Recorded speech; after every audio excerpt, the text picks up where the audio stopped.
Hello and welcome to yet another episode of What's on My Table.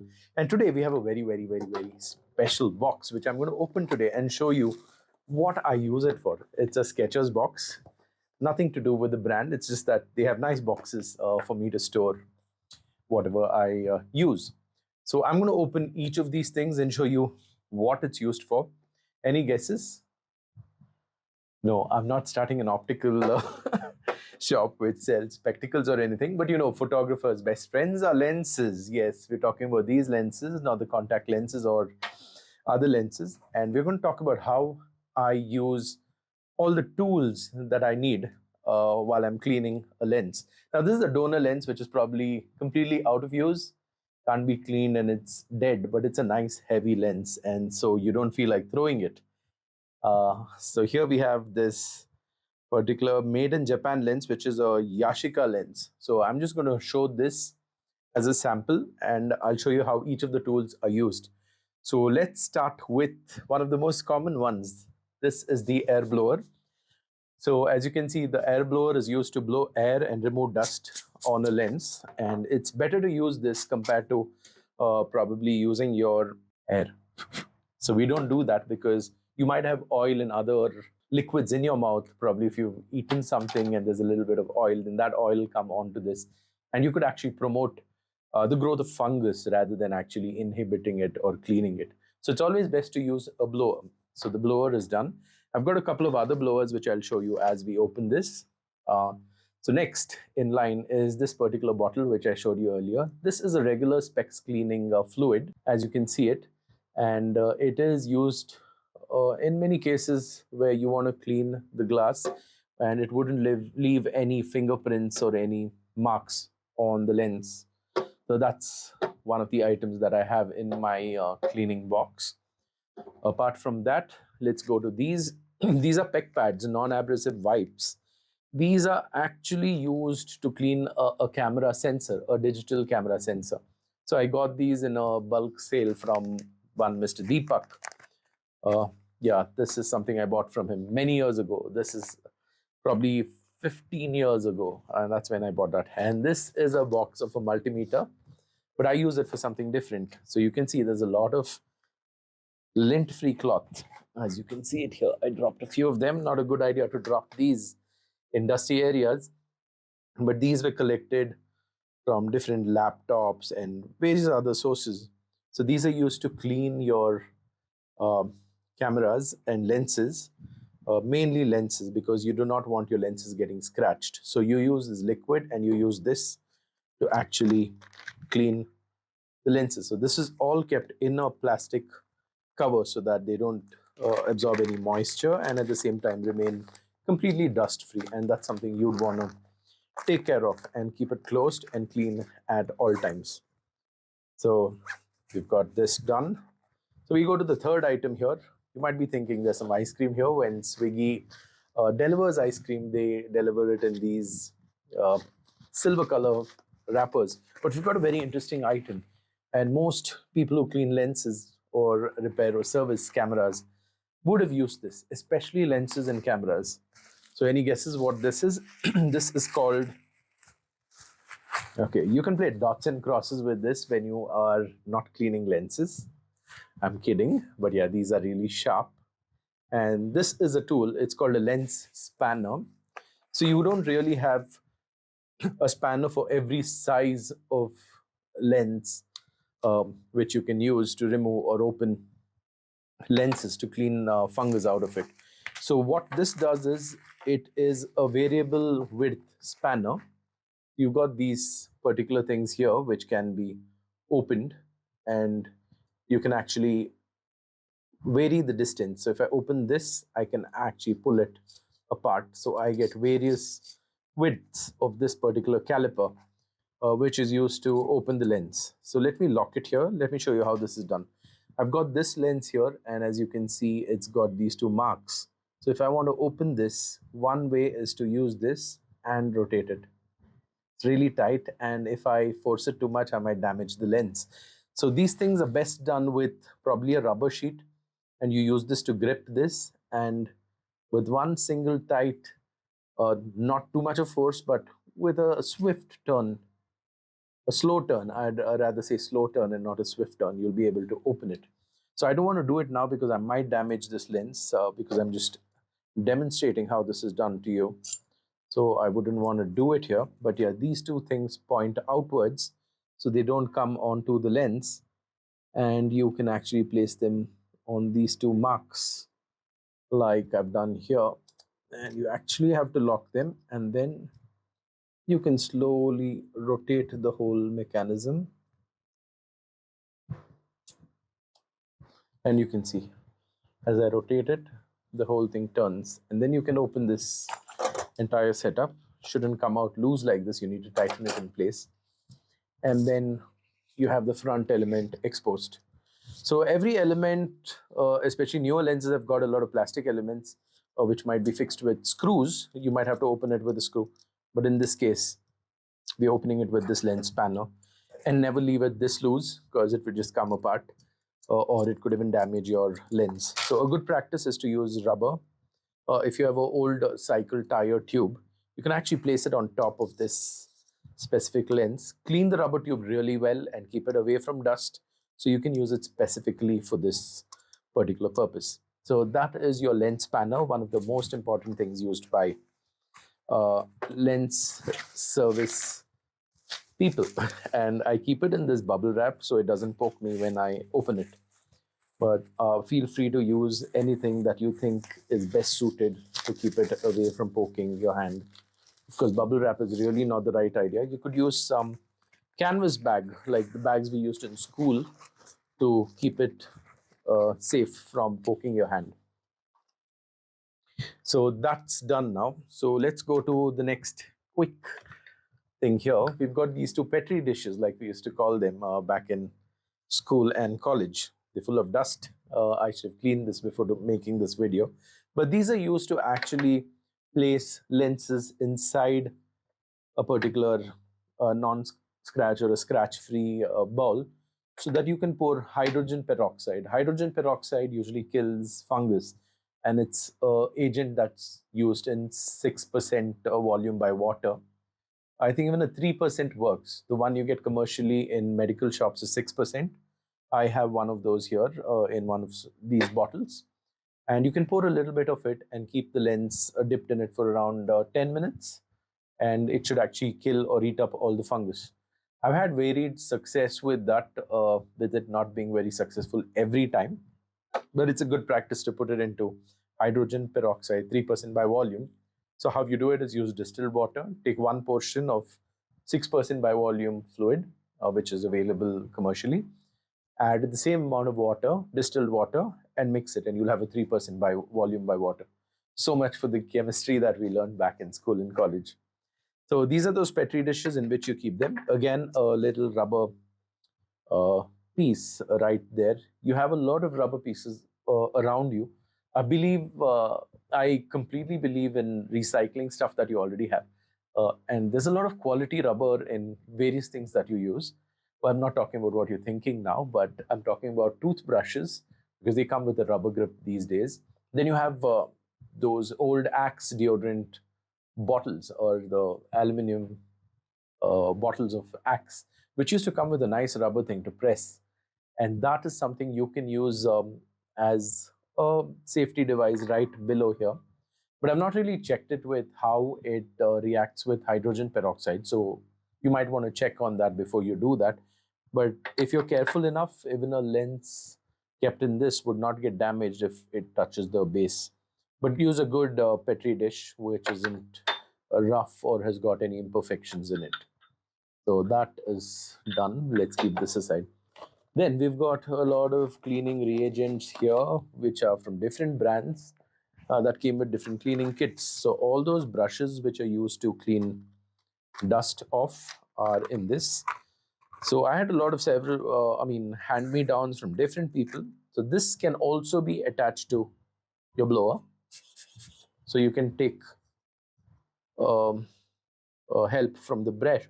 Take help from the brush, so you can clean the dust off before you actually blow it. So these brushes are all kept in this. We've got some really fine ones here, which could probably be used for very specific uh, products or lenses which might need more care. That said, this is something from Copper Hill Images. Uh, it's a vellum paper by the edges to prevent skin oils from being transferred to the brush. So this is again a high quality brush which is used to clean probably dust on the sensor and has to be anti-static. I've not used these, but these are all kept right here. Then I've got some pec pads or laptop screen cleaning wipes, which was saved for another day, but I think they're around 15 years now and not being used.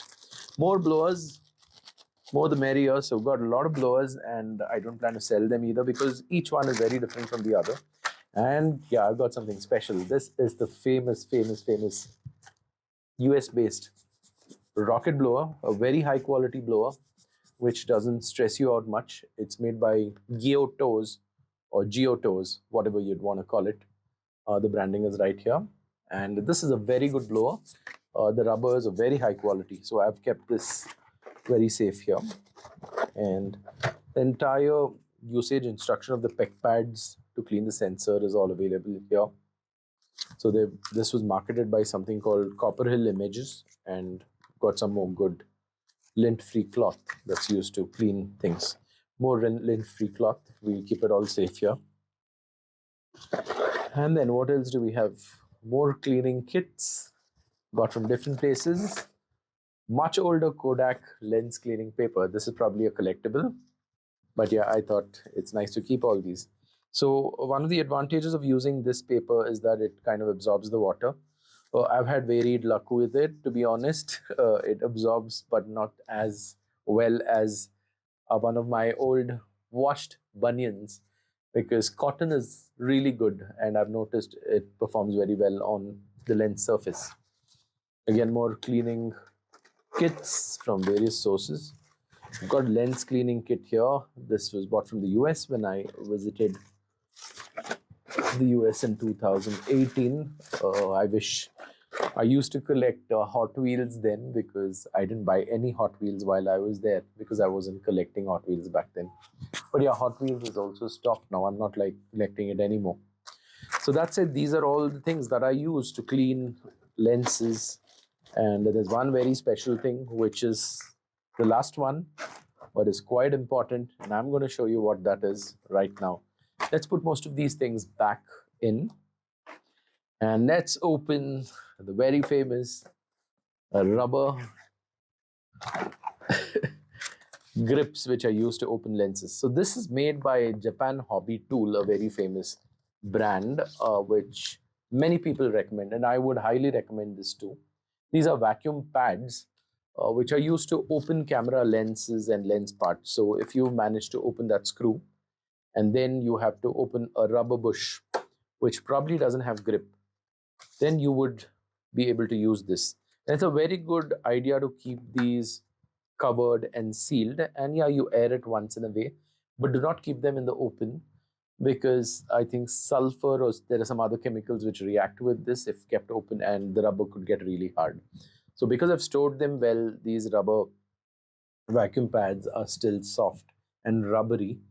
And these are used in this way, where you hold this against this and create a suction. And it really gives you a good grip when you rotate it, and you can remove elements out. This is very good for use on plastic portions, like in newer lenses, which have got plastic rims which open, and they can be used to open and clean your lenses. So you have them in different sizes. As you can see, this is a conical piece or a conical vacuum pad. So you got one radius or diameter on the lower side and one larger one on the other side. And they come in multiple sizes, so almost every size which you want is kind of covered. And there's a quick instruction on how to use this. I've seen a lot of people use these online, and I like keeping them in their original packaging. So I've kept it in its original packaging, like you can see here. So that done, we've got another set of these. These are the much larger ones for much larger lenses. Again, I picked this up from the US, and I must give a shout out to Jayant Natraj, who is a very good and fond friend of mine. who worked with me in HP, and he got these for me, and that was so sweet of him to bring this for me. And he just didn't want me to pay for it, and that was really disheartening. He got me a memory card, and that was really sweet of him. A very, very sweet colleague of mine from Hewlett Packard. So these are again massive, they're pretty heavy, and they come in their own box. As you can see, multiples, each one inside the other. And this has got a slightly different suction mechanism.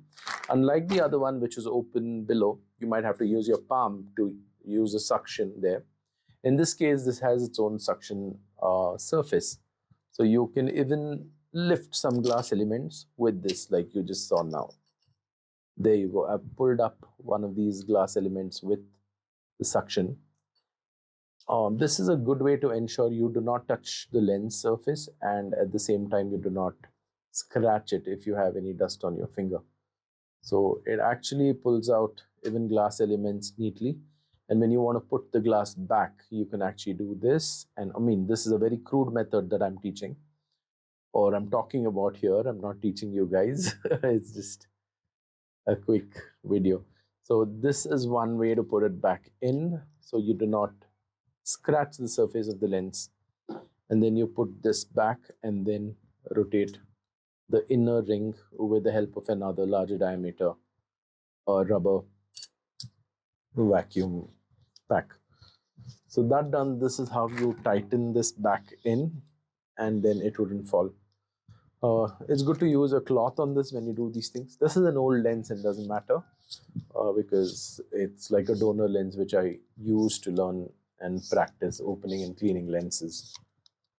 So that said, this is done. And I hope you enjoyed this video, which shows you or gives you an insight into all my lens cleaning and repair tools. In terms of how good I am with cleaning lenses, I would probably call myself an intermediate because I still feel I'm a beginner when it comes to learning. There's a lot more to learn. I've seen people do such advanced things, and I've made so many mistakes. Like as close as 1 week back when I was cleaning a lens, I used a blade to open the packaging, and I got a nice little mark on the lens, not on the glass surface, luckily, but I used it on the packaging, which was in a bubble wrap, and I put a cut on the actual body of the lens, which is pretty bad. And then made another mistake where there was this little black cloth which came with the tempered glass application box. And I used it on the lens, and I don't know, for some reason, it seems like I've cleaned it. I've even washed it in the washing machine with detergent. But somehow, even after that, it was scratching the surface of the lens in a very bad way. I'm not sure if there's some sort of metal in it or what went wrong, but I'm never going to use that on a lens ever again. And that's something you can learn over a period of time. Bunion cloths are pretty good and do the job. But I used this black color cloth. I think I must have used it to clean the lens external bits, but I don't know what's in it, that it just scratches the surface and the coating on the lens. I've never had this issue ever before. I must have opened around 20 to 25 lenses and cleaned them. Maybe I would rate 2 or 3 lenses as a complete neat job. I had a recent lens which I cleaned, which was a 100 mm, and I think the cleaning job was fabulous. It was full of fungus, and cleaning the whole thing gave me so much joy because at the end of the day, it's very fulfilling. It's like cleaning your ears when you have an itch. And when all the fungus is gone, and when you look through the lens, of course, you'll have some dust particles, no matter how careful you are. One other method that you can employ to ensure dust is minimized is to keep the moisture levels in the room a little high. Well, the moisture levels might not be good for the fungus, at inhibiting the fungus growth, but the moisture level definitely helps in bringing the dust levels down. So one way to increase the moisture in your room is to keep all the windows in your bathroom closed and have the shower running for around 5 minutes.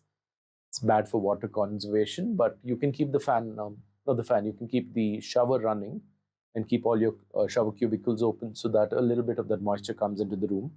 You'll actually notice that when you use a very bright light, that's another thing that I want to tell you guys. When you clean lenses, they can look super clean, especially smaller elements will look very clean when you clean it. And when you place furthermore elements on it, especially in zoom lenses, you'll notice that something that you just didn't see would look very large, like fingerprints, oil marks, and all those things can get accentuated when more layers of the lenses are stacked together. You have a lens group and everything that you can download from the internet before you start cleaning a lens. Uh, Always looking at videos and also making visual markers by clicking pictures while you're cleaning or opening a lens is a great way to ensure that you're putting things back together. And even the order in which each of these things go is very important. When you open it, the opening is very simple, not really simple, but it's more intuitive because you can put it back. I mean, you can open it out, but when you put it back, you're like, oh, was this here? Was this the other way around? And there are a lot of things with lenses. Certain things are so symmetric that you wouldn't know what had to go where. Then there are spacers, like you have spacer rings, which are really thin brass rings, which are placed at different levels in the lens. And these are calibration devices which have been kept probably by the technicians who put the whole lens together in the factory. And these things have to go back in the exact same fashion that you opened them. So it's very important to know the orientation. Very important to know the orientation when it comes to lenses, especially because your lens might completely stop focusing. Even if you put one element the other way around, and you'll always get blurry images. So that's something that's very, very, very, very important. So this is concave here. So it's good to draw these things out as you pull them out and you place them. A little box so that the screws go in the same order you remove them would help. And pictures while you're are all great tips to follow when you open a lens or try to clean it. Some experience coming to Nikon old lenses which are made with a metal mount with no autofocus. Some of the easiest lenses to work with because there's no electronics in it and they open up pretty well. In terms of grease, there is something called the 10 and the 30 number grease, which has to be bought from Japan itself. So you can import it into the US from the Japan, they ship it to you. Not too expensive, around $30. And this grease is very good when it comes to using it in your lens, especially for the moving parts. The reason why you need this grease is to ensure that it doesn't melt and come onto the glass elements. So the boiling point or the melting point of this lens and its chemical properties is very, very, very important because it shouldn't be too hard that your lens just starts moving when you're even focusing. At the same time, it shouldn't be too tight for you to rotate it while you're focusing. So these are chemical properties of the grease, and that comes only with proper understanding of which grease has been used. But I've been told the 10 and the 30 number are very good for Nikon lenses. And for the others, they also use like a dry lubricant like graphite. I've tried using a bit of pencil powder in some lenses, and a thorough cleanup job is good. But if your lens is working perfectly fine, do not try to do your ear cleaning job with the lens because it doesn't work and it's not really worth it. Because if it's all working and you have no issues with it, just put it back after you do the cleaning of the fungus because it would continue to work that way. I'd suggest you do not touch anything that's factory calibrated because you're asking for trouble. I've put Vaseline because I do not have the 10 and the 30 number grease from Japan. I should probably buy it sometime, and you need very little of it. Like you take a toothpick and you get the tip of it, and you get very little that you put in the, I think there are gears, uh, like a rack and pinion kind of setup, which is inside the lens on the outer portion where you apply this grease and then rotate it. But a good method I've read from different sources is to use a wire brush, a metal wire brush, to clean away all the old grease and then apply the new grease, and in very, very, very limited quantities. So that's about my cleaning box and my repair box. I hope you enjoyed this video, and if you feel it helped you, please feel free to hit the subscribe button. You might see some good fun content too in addition to lens related stuff, and I hope you enjoy the other videos as well. Thank you, and I'll see you soon with another video. Thank you guys. Bye.